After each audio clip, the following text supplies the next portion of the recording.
The word firefighter is a bit misleading. Sure, these brave men and women boldly run into flames in order to rescue lives and put out fires, but they do so much more. Crews like Station 18 know all about that. Oakland lies along the Pennsylvania border in southern New Jersey. The people there don't see many emergencies, but when they do, Chief Scott Karn's unit of volunteers respond. On December 30th, 2017, the team stepped up to the plate in a major way. The crew had been just about as busy as they had ever been in the week following Christmas. Just earlier in the day, they responded to an emergency involving a chicken coop that had caught fire.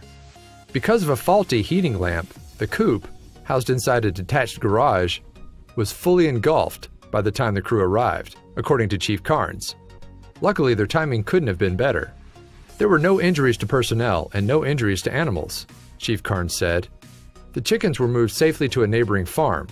So with their work done, the crew packed up and headed back to the station. That's when they received another call. The crew suddenly received an urgent call about a dog trapped in a nearby ice-covered lake.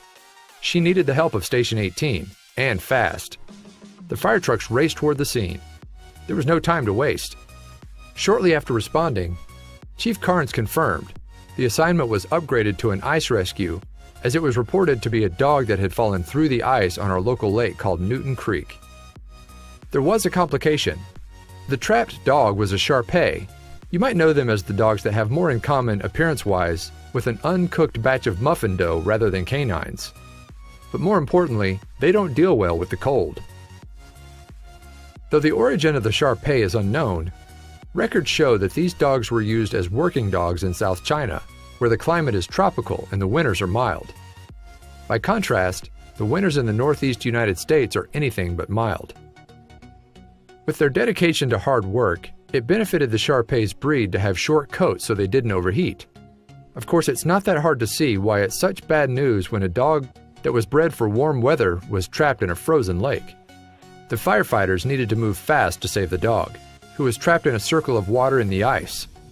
I observed the dog was currently treading water to stay afloat and seemed to be getting weaker, Chief Karns said.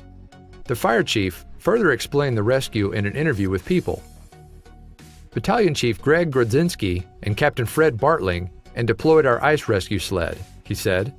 They had to crawl, or else they'd endanger themselves.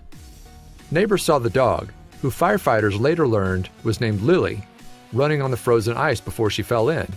That's why this rescue was so daunting. If the firefighters stood up, they wouldn't be able to distribute their weight properly, and they could have found themselves in a similar fate. As cautious as they had been, the ice cracked beneath one of the rescuers. He slipped into the icy water. But thankfully, it was only temporary. This was one dangerous job, but they still wouldn't retreat until they had reached Lily. Eventually, Battalion Chief Grodzinski and Captain Bartling reached the dog. To secure the pooch, the firefighters had to get in the water. Had they reached Lily in time, or had she succumbed to the cold water? The shaking dog was secured. And now was the tough part, Chief Karns said. They pulled themselves out to the dog and were able to pull her up into the sled. We then pulled the safety line and towed them in to shore. Lily must have been exhausted, but she was alive. Finally, they moved away from the thin, broken ice, and one of the firefighters even picked up Lily and carried her the rest of the way. She was likely happy to have a break. After a successful rescue, Chief Karns said it was all in a day's work.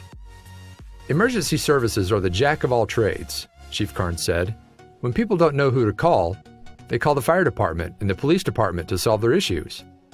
Obviously, we're glad to come out as needed. Still, they had one last thing to do. With Lily wrapped up in blankets and warming up, the firefighters located her owner, a man named Walt Hartling, who gleefully posted about her return on Facebook. From what we have heard, Chief Karns said, she seems to be doing very well.